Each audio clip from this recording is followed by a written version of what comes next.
Hello students, आज हम आप लोगों को क्लास 12 CBSE बोर्ड यहाँ पर लिख देते हैं। देखो क्लास 12 सब्जेक्ट मैथमेटिक्स, यहाँ पर हमने लिख दिया CBSE बोर्ड और यहाँ पर ये सिलेबस लेके आए हैं।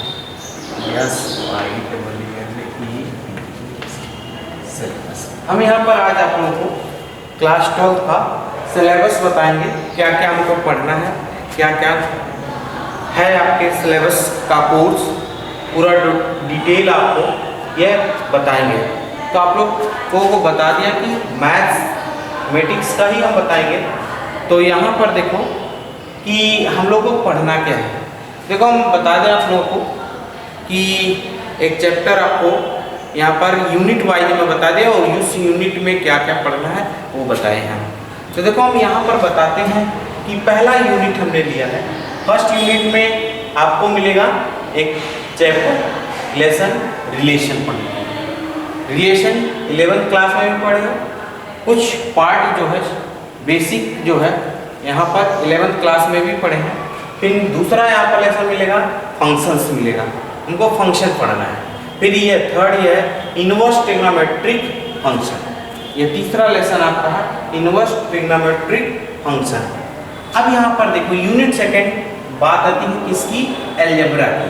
अब अलजेब्रा में हम लोग को क्या पढ़ना है, एक मैट्रिक्स पढ़ना है यहाँ पर। इसके बाद डिटर्मिनेंट्स पढ़ना है।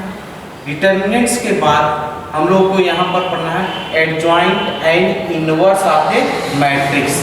जो इसके दोनों के बेस पर यहाँ पर ये दोनों नहीं कॉन्सेप्ट क्लियर होगा तो adjoint and inverse of matrix या कॉन्सेप्ट क्लियर नहीं हो सकता है। और सिस्टम ऑफ लीनियर इक्वेशंस ये है, इसी का अलजेब्रा का पार्ट है। और ये जान लो कि मैट्रिक्स और determinants adjoint of inverse of A matrix अगर ये समझ में नहीं आता है तो सिस्टम ऑफ लीनियर इक्वेशन भी नहीं समझ में आएगा। इसलिए ये देखो दो यूनिट मैंने बता दिया। तीसरा यूनिट आपको हमने बताया डिफरेंशियल कैलकुलस। अब ये देखिए डिफरेंशियल कैलकुलस में हम लोग को क्या पढ़ना है, कॉन्टिन्यूटी एंड डिफरेंशियबिलिटी पढ़ना है। देखो लिमिट जो है वो क्लास 11th में आप लोग पढ़े हैं, लेकिन क्लास 12th में हम लोग को यहाँ पर क्या पढ़ना है, कॉन्टिन्यूटी एंड डिफरेंशियबिलिटी पढ़ना है। इसके बाद यहाँ पर हम लोग डिफरेंशिएशन पढ़ेंगे। डिफरेंशिएशन पढ़ने के बाद डिफरेंशिएशन में कई पार्ट हैं जो आप लोग बेसिक कॉन्सेप्ट जो है 11th क्लास में भी पढ़े हैं। इसके बाद हम लोग को पढ़ना है application of derivatives. Application of derivatives. फिर यहाँ पर देखो ये है आपके पास यूनिट 4 की बात करते हैं। यूनिट 4 में इंटीग्रल कैलकुलस की बात करते हैं। यहाँ पर देखिए यह थर्ड यूनिट है डिफरेंशियल कैलकुलस। और डिफरेंशियल कैलकुलस में हम लोग को कंटिन्यूटी एंड डिफरेंशियबिलिटी पढ़ना है, ये बताया हमें। डिफरेंशिएशन पढ़ना है, एप्लीकेशन ऑफ डेरिवेटिव्स पढ़ने हैं। अब आते हैं इंटीग्रल कैलकुलस की बात करते हैं। यह यूनिट आपका क्या हो गया, 4th हो गया। और इसमें पढ़ना है इनडेफिनिट इंटीग्रल। पहला पार्ट है इनडेफिनिट इंटीग्रल और यह दूसरा पार्ट है मेथड ऑफ इंटीग्रेशन पढ़ना है। फिर इसके बाद इसी का तीसरा पार्ट है सम स्पेशल इंटीग्रल्स। इसमें आपके पास यह 9 जो होगा स्पेशल इंटीग्रल फॉर्म में आपके पास फार्मूला होगा, उसके बेस पे जो है हमको इंटीग्रेशन करना है, वो सॉल्व करना है। फिर 4th यहाँ पर पढ़ना है integration using partial fraction. Integration using partial fraction. इसे देखो मेथड ऑफ ये जो इंडेफिनिट इंटीग्रल है या मेथड ऑफ इंटीग्रेशन है, तो यहाँ पर मेथड ऑफ इंटीग्रेशन में आपको सब्स्टिट्यूशन मेथड भी पढ़ना है और यहाँ पर पार्शियल फ्रैक्शन है ही आपके पास।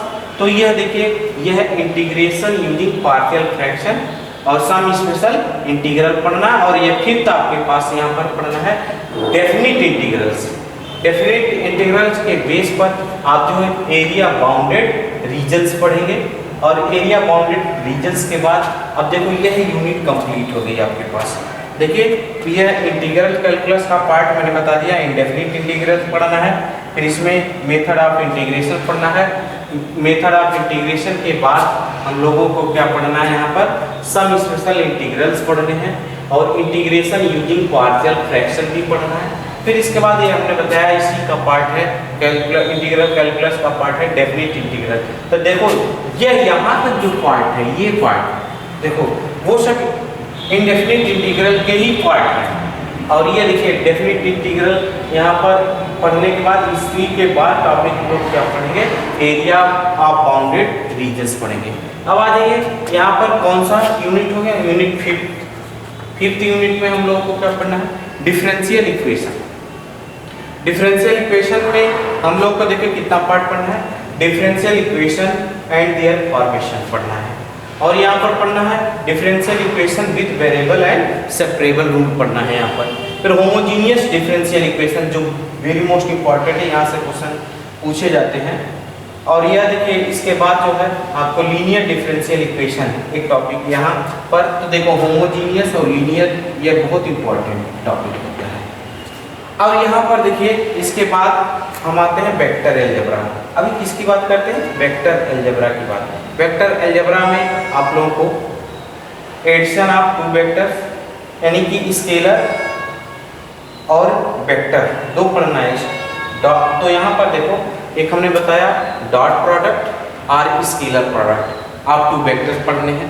और इसके बाद वेक्टर प्रोडक्ट या उसको क्या कहते हैं, vector cross product, vector product और क्रॉस प्रोडक्ट आपके टू वेक्टर्स पढ़ने हैं। इसके बाद आपको ट्रिपल वेक्टर्स पढ़ने हैं, ये वेक्टर अलजेब्रा में की टॉपिक है। इसके बाद जो है यहाँ पर हम लोग को क्या पढ़ना है, fundamental concept of 3D geometry, three dimensional geometry का फंडामेंटल कॉन्सेप्ट भी यहाँ पर क्लियर करना है। तभी है आप लोग स्ट्रेट लाइन और ये प्लेन, देखो स्ट्रेट लाइन एंड प्लेन, ये है अगर ये थ्री डायमेंशन ज्योमेट्रिकल अगर आपको कॉन्सेप्ट क्लियर नहीं होगा तो स्ट्रेट लाइन जो यहाँ पर इन स्पेस है और ये प्लेन है, ये दोनों नहीं समझना है, ठीक है। तो ये है आपके पास ये फंडामेंटल कॉन्सेप्ट क्लियर होना चाहिए। फिर इसके बाद हमारे पास एक यूनिट ये 7th है प्रोबेबिलिटी आपके पास पढ़ना है। इसमें बेस थ्योरम है और ये इसका जो है आपके पास एडिशन है, इसके बाद बर्नौलीज थ्योरम है, ये सब इसके प्रोबेबिलिटी के पार्ट है, जब पढ़ाया जाएगा तो इस डिटेल आपको बताया जाएगा। फिर यहाँ पर लास्ट आपका एक chapter linear programming, linear programming एक चैप्टर है।